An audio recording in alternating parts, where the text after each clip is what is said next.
Motos Battle League, Sukdulan 2. Nandito pa rin kami sa Godburst Clothing Shop, pangalawang laban ng gabi. Magingay ka para sa parating na laban.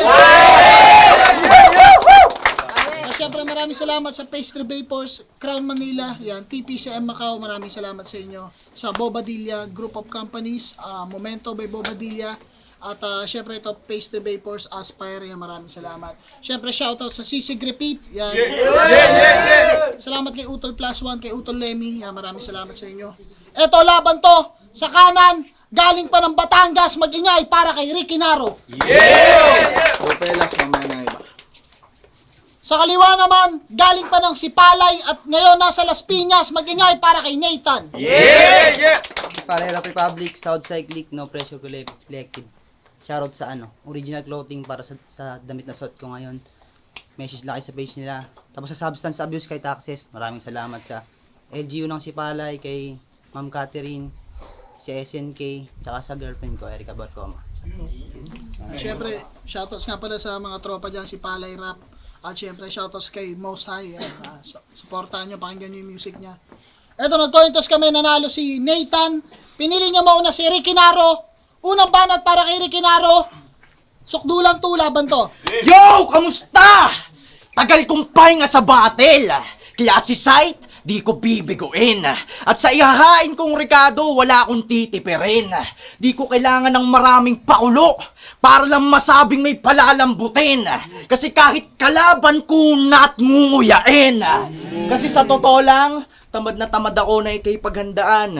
At kahit pa maere yung trip mo, di mo ko mapapaandaran. Kasi sabi niya kay Thirdy, wag na natin pahabain. Dakma agad, straight to the point, yung hook di nakakailanganin. Tangina mo, ganto ka mag-hook? Nanggagago ka ba? Eh kung pakainin kita ng pellet, tas ilambat kita. Yan, ganyan. Ganyan napapala na panay pasikat lang sa timeline.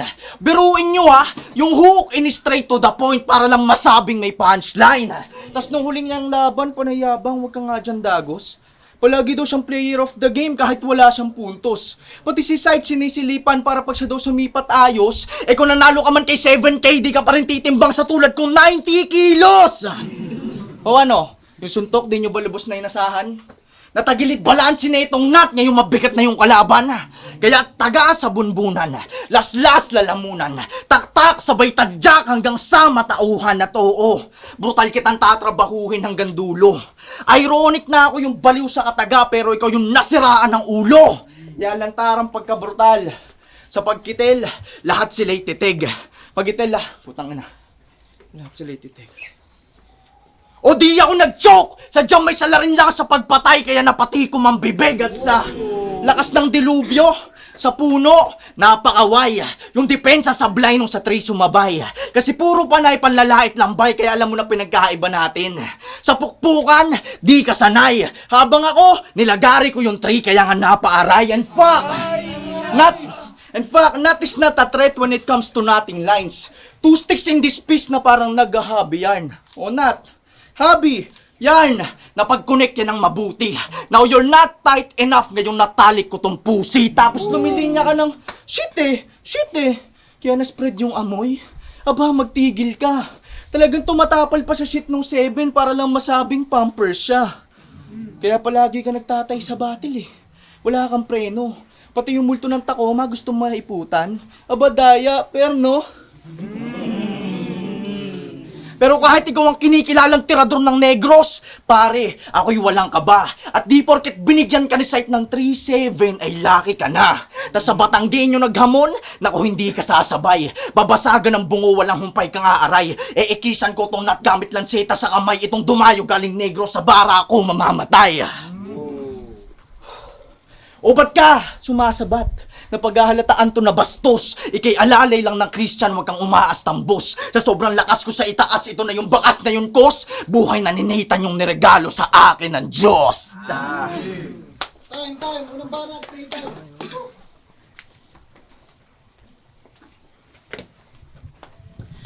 Yo! Muling battle ko sa Iloilo ginanap. Sinat, nilampasan yung il. Kaya proven ang sickness. Ngunit nagpagaling saglit. 2 buwan din na nahimik. Di nakialam sa iba. At sa sarili lang nag-invest. Ngunit binalik pa rin sa shop kahit I only mind my business. Motos game? Game! O galing pa sa lamon to. Kaya nasanay na sa barahan. At para umabante lalo, RH ang panulak dyan. Sa battle rap, hasta kang God. Bring home the bacon malamang.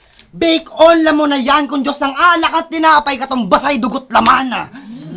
Red Horse, di na yan bago. Kaya nga swak sa tami yan. Kung may sipay ang kabayo, ako to si Jackie lang. Repabituka ko'y halang. Retasikmura agad yan pagkat nagiging drunken master pag-usapan na ityan. Pero pang-cowboy na yung disco. Parang sayawan lang yan, men. Di lang latigo may hataw, tsak naiinda ka rin. Maanghang ang kada line. Kaya imbes na umabante, ikay patras parang ads ng Old Spice. Yung ride ng horse ay backwards, o syasya. Pangalan John Rick, inabandona sa battle rap. Pag gusto tinawag ang sariling John Rick, pare ang wak. Tangina, dapat yung MC na yung binago. Total ba na yung John Rick ng John Rick mo dyan? Dapat pinangalan mo, Wick Hinaro. O maingay para Wick Hinaro. Ang lakas mo sana, Rick. Bakit sinayang lang? Mapapaisip na lang yan kung ba't yung Rick ginawa niya pang Wick manghihinayang dyan. John Wick ang puta. Keanu Reeves na yung pisngay na sobrahan sa calories. Tangina modus. Sight, dapat ialis na yan. Yung liga all goods. Kapag tinanggal na lang yung Keanu Reeves na bogus, di pa kaya ng buto niya ang tanggal yung ribs sa motus na parang tadyang ni Adan. At speaking of pisngay, tangina kasing pisngay yan. Pati si Grigor pumalpak bro. Hindi to si Elsa, butaw. Bagkus ikaw sila, hando at may pasalubong kang siopaw. Kaya paghahatian, hiwain ng sagad kahit sa lumang enggel. Alamat nga sapagkat yung siopaw magkakakat, Pinoy urban legend. Ang sasabihin mo, lumaki sa probinsya, ignorante na agad. Subukan mo kung asaling bisakol, sasapain kita agad. Hindi, joke lang. Di daw kayang manindak ng accent ng Ilonggo. Pagkat yung boses walang halong enger. Puta, tinalo ka nga ni Red, mas malambing yun mag-deliver. Tinalo ka ni Red. Partida gamer pa yan, gago. Minanipula ng Red, iniwang HP niya'y pulado. Putang ina, tinalo ka ni Red. Ang lamya ng presensya nun. Tang ina kawawa. Nagmukha kang guys sa club na pinagugulpi ni Aura. O may pasabog kada rounds. Yung role ko, all in dude. Kung ikaw si Bomberman, yung palabas ko Sonic Boom! Sa Rumble ikay KO, kada ikot ay pulido, roll ko magbigay ng chaos, gulo nga hatid ko rito! Kaya kung mas deserving pa to sa akin, ngayon pa lang ay lalapain, tamang may roll din to sa rap, oo siya nga yung pinakain. Woo! Putang ina! Ang lakas nito. Bumalik daw siya ng shop, pinabalik daw siya ni Sai, tas inaasar pa yung piske nito. Tangina Kuya Sight, ang lupit mang siopaw nito eh, no? Ang lakas makabola-bola nito. Bobong po, tas tinalo daw ako ni Red. Seryoso ka ba? Itanong mo muna sa kanya kung nakabawi ba talaga siya. Tangina nito. Tapos, ito na. Patalikod mong tinira si Nadnad nang dahil lang sa one game. Pero punches niya nag-mark sa'yo, nag-reflect yung back pain. Masyado kang sakim sa panalo. Kaya yung karma tumapik, di ka man lang dumikit. Sariling tira nitong si Nathan sa kanya rin bumalik. Ngayon na nung pakiramdam na yung karma tumugon. Na kahit binuhos mo lahat ng skills para manalo'y nanatiling ilusyon. Kaya alam mo na dapat, Kahit malapit yung space, naku malayo ating gap. Maparitin man o freestyle, mapabattle man o track. Pero di ako nagyabang na natatamo. And I'm still learning, Brad. Kaso malas mo na at ako hinaharap mo. And there's no turning back. At oo, parehas lang tayo may back pain. Dahil sarili inangat ko. Di ako nag-cheat sa ganto. Ultimo nga si Antonym sa Batangas, putang ina, binuhat ko. At alcoholic daw tong bata. Kaya binigyan ng RH para mag-chill. Kaso mali ng inasahan. Alam yung lakas, tama yung balik, kaya mahihilot tong kalaban. Pero de, sa totoo lang, ang lupit mo nung 1 minute, nakuha mo yung respeto ko. Pero sabi ni Arik, ang tanga mo daw, sinayang mo lang pamasahe mo, gago! At wala akong pakialam, kahit di ganong kalaliman pinupunto ko. Kasi tinanggap ko lang tong battle para sabihin, ang pangit ng kilay mo! Grabe kasing kilay yan. Halatang di kayo nabibitinin. Yung mga ganyang kilay man, yan yung masasarap sunugin. Tas si Gaara, winner play sa gara mo, tangin. Hirap nung isipin. Pag si Gaara, tinawag mo ng Gara, baka siya na mismo yung mapuwing. Pero, tama na patawa. Alam kong may dala kang linya para sa sunugan. Yeah, go for it and let them see. Tinalo man to ng poison, but this time ang magigit IV. O baka sabihin mo, na hindi ka nga nakadikit sa Marco. Dali mo lang binata at kinain. Hoy ulol, kung di lang ako ng mind games nung 13, baka siya pa yung nalason sa amin. Tas may linya tong, mapadeadline man o Sky, dudurugin ko sabay. And that's why, I'm break the limit. Wrong grammar ka na, wrong pronunciation ka pa. Seryoso, limit? Tangina limit? Ba't limit mo gawin yan? Di ka ba nahihiya, boss? Na si Bomberman pa nagsasabing mag-pronounce ka ng maayos! Malayo pinagkaiba natin, Nat. Nagtanim ako ng mag-isa hanggang yung pangarap matanaw. Kaya I proudly say I'm J. Hans Kid, kaya pag kumayod kalabaw. Kaya wag kang umaastang sisak. Napakalayong gap ng lyric ko. At kahit magpaka-maestro, Nat, di sasapat yung klase mo. At wala kang halaga sa mata ko, bay. Kahit ano pang rare niyan, ngayong ako naglatag nitong beef, puta pare, well done. Time, pangalang banat, Nathan.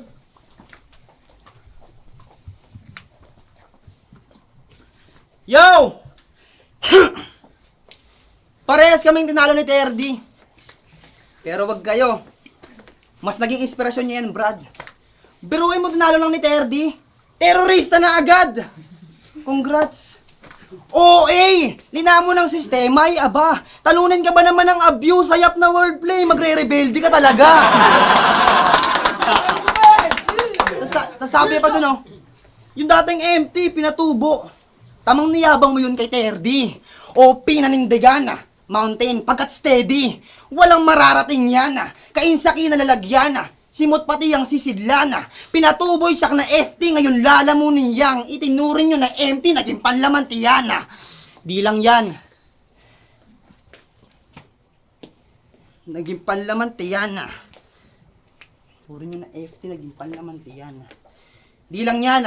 Magre-reference na naman yan ng anime, nagre-reference na naman yan ng pangyayari sa anime na di masyado popular. Para yung mga kagets, iilan lang malamang. Nagmumukhang pang matalino porkit bilang lang may alam. O natutunog pang heavy chong. Napaka-epic nun. Para lang magets nyo yon, kailangan nyo pang manood ng libu-libong episode. Tanga ka ba? Kaya di ka na binibigyan ng laban ni Looney. O sunagan bahay niya yun. Doon siya mabenta at malupit kasi sa init ni Gregor. Iniwan si Repa na punet, pangkali lang apoy mo boy. Sa motostenga ka bubuet, parang sunugan sa kumo, marireka lang ulit. At putang ina, ba't ako nag-anime reference? Baka sabihin, nakikita sa sa trip ni Janrick. Ulol, meron akong sariling game, pangit na kung pangit ka banding, basta ay kill Jay. Pangit na kung banding. Sabi niya nung huling laban niya, baka ma-heart attack ka, kaka-coffee mo sa bara ko. Ang tanga mo. Coffee wordplay sa copy. Para sa hype nagbanu-banuan. O pinilit niya yung coffee para hindi lang matulugan. Tapos sinundan pa ng nakakapi ka. Grabe ang lupit. Panghe naman nun, Pips. Nakakapi ka. Awit sa Eureka. Eureka. Tangina niyan. May nawa ang liga to. Versus rap battle. Na-adapt ng mga MC mo dun, iho. Yung mga labadang mo na estilo. Sight, ba't mo pinasali tong si Badang? Baka manghawa ka rin dito. Di pa yan, mas bullshit! Punyeta! Sa sentro ng background ng video nyo may sirang kubeta, real talk. Puro ka bloopers, di ka man lang naiya sa dalawa mong viewers. O kahit sa MC mo man lang. Di, wala naman daw kaso sa mga MC niya doon. Maluwag pa nga daw at maginhawa pa. Kayo ba naman bumatag sa comfort room? Abe, komportable nga naman talaga. Tapos ang lakas pa ng loob mong mag-title ng Barasuhan Tournament. Nalangaw na kayo doon, leche ka. Barasuhan Tournament, puta! Basurahan pwede pa! Ang bobo mo humawak, brother! Kaya mas catchy na yung angle. Barasuhan na nga lang yung pangalan ng tournament, di mo pa inayos yung pag-handle. Ano masakit? Ganyan nga lagi angle mo sa akin? Ay nyo sa akin? Kesyo, buhabatil ako sa kubo. Marupok. May nagbibidyoke. At tila ako ng manok. Ngayon, anong pakiramdam na liga mo naman yung tinatawanan? Pagkat panay kayo husga sa binuo naming tirahan. Marupok babahay namin. Mas matitibag to sa larangan tong galing sa kubo ngayon sumisira ng tahanan. Di ko naman intensyon na manghila pababa. Bukod dyan ako'y may payo pa nga. Sa mga katulad namin dyan na may maliliit na liga, malawak ang eksena. Di importante yung lugar sa ginagamit nating pyesa. Tuloy-tuloy lang sa gera, tandaan nyo palagi mga repa. Kahit saan pwedeng bumatil. Basta wag lang sa ubeta. Time banning! Limbana, Triginano. Tanginang yan. Dinamay pa yung liga ko. Tapos, ipopromote yung liga nila. Tangina pare, ano pakalam ko sa liga nyo? Sino ka ba? Tangina na ito eh. May pa, ganun-ganun pa, mukha kang tanga. May paginto-ginto ka pa, peke pala. Okay. 30 versus Nathan, sabi niya. Itong storya di nabulaan, tas nag-choke. Tangina, kulit. Kakabulaan mo ng bulaan, ikaw yung bumula yung bibig. Nagkalat ka sa sarili mong lugar. Tapos napili mo pang dumayo, kahihiyan yan sa grupo mo. Iniwanan mga kasama, talagang pilit nag-eskapo. Wala ka na daw babalik ang grupo at lugar. Wala nang kakampin ako. At kahit anong mukang iharap na't wala nang magtatanggol sa'yo. Kaya dapat alam mo na yung halaga mo dito. Sige Nat, tingnan. O kahit ulitin yung salita, halaga mo dito Nat. Tingnan! Pero kahit mabilis to bumitaw, kukulangin to sa timing. Mahihirapan mang ibabaw to na parang nag-hiking. Panay ang balang punches mo kaya wala dyan nalalanding. At kahit malayo gap natin sa streets to iaabutin parang dalsim. O ano, yung skema, stretch ba Nat? Tangina, mukhang di pa niya na-catch up. Na kahit anong gawin na banat Nat ang tingin ko sa'yo warm up o dalsim, stretch, banat. Abay malabong di mag-click. Di basta yung trip at shit. Dito umabot dun sa Nat kasi hindi niya yun na-reach. Pero balik na rin natin yung senaryo para lang magtigil na. Kung di mo man na-reach yung punchline, aminin mong inabot ka. At pagdating sa gantong laban, pare dito nang totrol. Sa daming banat kong iniwan, alam na sinong flexible. Tas, si Palirap Republic ka pa niyan? Aba, naloloko to. Sight, may tampo ako sa'yo. Kasi hanap mo huyas pero nahanap mo ba to?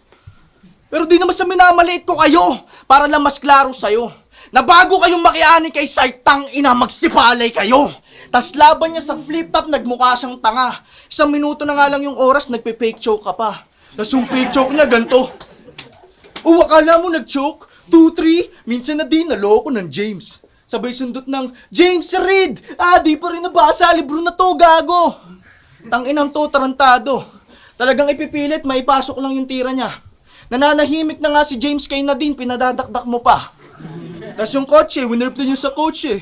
Abo, grabe, nakakaloko. Pero ayos pala sa mga kotse sa inyo no, nagtuturo. Pero de, inayaan ko na lang na ganyan yung kanyang way. Basta Sight, pag nag-wordplay patulit ng kotse, wag mo na tong bigyan ng break top na. Time, Limbana, Nathan.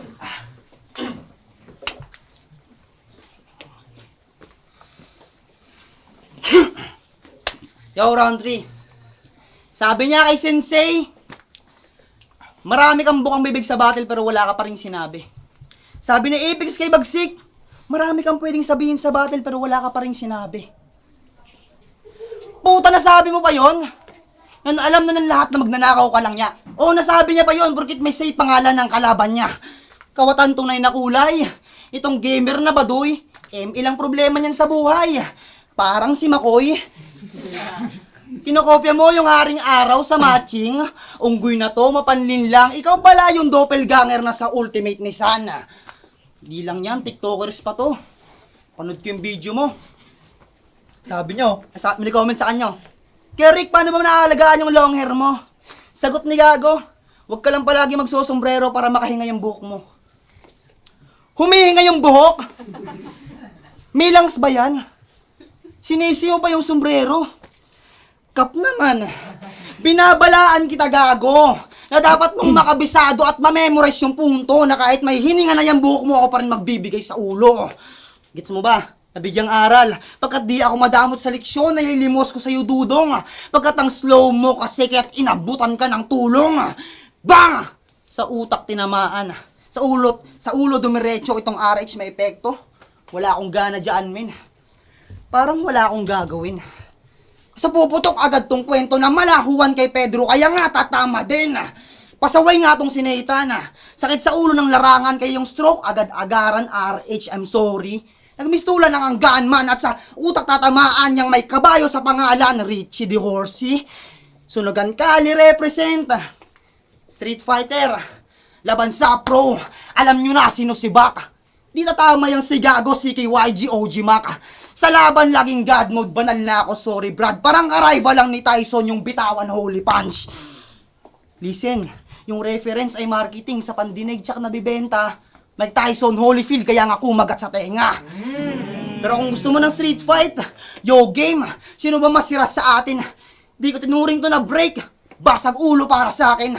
Usapang punches, okay, sunod-sunod na landing brother. Tila ang dami complain, dinaig ko pa si Casper.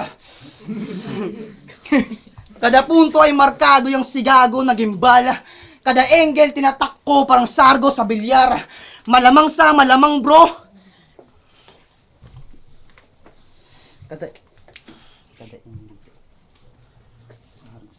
Kada angle tinatakko parang sargo sa bilyar. Kung inasahan mo yung choke ay nagpalin lang. Itong bilyar ay magmamarka si tahimik lang. Pasok ang kada rounds kapag umasinta na bro. Sa'yo ano yung kada rounds na para bang lato-lato. In your face manguuga. Written format iba to. Yung sulat iba ba mukha na parang bago mong tato. Kasi napatato ka sa mukha. Kasi sa eksena ay kay naiwan. May numero ka sa mukha. Kasi nawawalan ka na ng bilang. At bilang rapper, ang itsura mo malabong tumatak Gago. May marka sa yung mukha pero yung mukha malabong magmarka sa tao. Tulas, mga feeling nasa top, try yung bumaba. Tara digmaan sa ilalim. Sasakupin yung underground hanggang bottom may mapasakin. Deserve natin itong lahat. Pero akin lang lilinawin, iba't iba nating hangarin kung kayo para sarap ako, yung rap ay para sa akin. Saan tayo mag-iabang?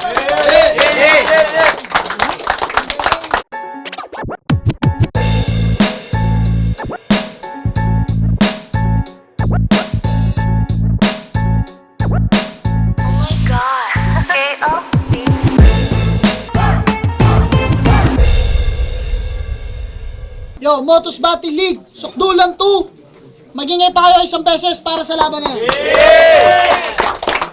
So, syempre maraming salamat nga pala sa lahat ng mga nakasuporta sa amin live at online.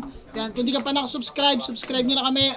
Maraming salamat nga pala sa 61,000 subscribers ng channel natin. Sana mas lumago pa yan sa mga susunod pa. At syempre abangan nyo rin yung mga movement namin parating. At syempre abangan nyo Motos Battle League. Kumpirmado na to at kasado na rin Motos Battle League sa Macau ngayong bago matapos yung taon. Kita-kits tayo dyan. At eto, boto ng Horado 5-0 magingay para kay Rick Hinaro. Shoutout kay Shoutout muna nga pala sa Matang Coffee Shop, tsaka kay Nathan, napaka-solid nun. Kay Kuya Germ, kay Kuya Andre, kay Gwen, kay Pau, sa malupit kong baby driver, kay Kurt, sa girlfriend ko, Iris, syempre yan, tsaka Dope Fellas, Elganibus, tsaka kay Web. Thank you. Shoutout sa si Palirap Republic, kay Chops, kay Pelba, kay Sayon. Tsaka sa LGU si Pali, maraming salamat. Pasensya na sa makalat na performance. Bawi lang sa susunod. Binoto ko si Rick Hinaro, round 1 tabla, round 2 Rick dahil sa naging choke ni Nathan doon. Tapos sa round 3 kay Nathan yun para sa akin. Pero konti na yung lamang niya dahil yung mga malakas niyang punch na puro dulo na. So, kung ititimbangin, mas malaki yung lamang ni Rick sa second round kumbaga sa lamang ni Nathan sa third round. So, Rick Hinaro. Yan, binoto ko si Rick Hinaro, round 1 kay Nathan. Sunod-sunod yung punchline pero mas na tripan ko yung mga dala ni Kuya Nathan. Kaso, yung round 2 naman, kay Kuya Nathan sana yung kaso na naputol para sa akin, nawala yung momentum niya doon. Then, yun. Tapos round 3, yung banat, reach, abutin, sunod-sunod yun. Effective na din yung making ni Rick Hinaro. Kaya mas na-tripan ko yun. Okay sana yung kay Nathan kaso pahuli na yung dulo. Kaya, Pero Tacoma, round 1, dikit yun para sa akin, pero binigay ko yun kay Rick Hinaro kasi mas para sa akin mas ma-punchline siya doon. Tapos round 2, yun, nag-choke si Nathan. At the same time, yun, tama yung prediction ni Rick Hinaro doon sa mga linya. Kaya nga feel ko doon nag-choke si Nathan kasi medyo na-awkward siya. Pero round 3 at bibigay ko kay Rick Pero nahabol yun nung last part ni Nathan. Para yung mga one lane niya na yun para sa akin mas tumatak yung kaysa sa mga punchline ni Rick Hinaro sa round 3. Kaya round 1 dikit pero binigay ko kay Rick, round 2 Rick, round 3 Nathan. Round 1, sobrang dikit para sa akin, pero binoto si Rick Hinaro, pero dikit na dikit lang, konti lang yun. Dahil sa isang quotable lang na linya. Round 2, malinaw yun kay Rick para sa akin. Yun nga, yun yung pinagkaiba. Mas may laging sa bawat isang round may quotable si Rick Hinaro, binibitawan na sobrang lakas talaga. Round 3, yun, humabol si Nathan. Akala ko, either way, kahit naman kung itabla ko man yung round 3, nakuha pa rin yung dalawang rounds ni Rick Hinaro. Kaya yun, Rick Hinaro. Yun na, isa ako sa bumoto kay Rick Hinaro. So yun, round 1 binigay ko kay Rick kasi sobrang lakas nun. Round 2 dapat bibigay ko yun kay Nathan sayang kaso nag-choke siya. So, tinabla ko yun, tapos hindi ko na siya tinabla dahil choke nga si So binigay ko na rin yung round 2 kay Rick Hinaro. Tapos round 3 binigay ko na kay Nathan. So yun, 2-1 Rick Hinaro. Sicilian Gambit.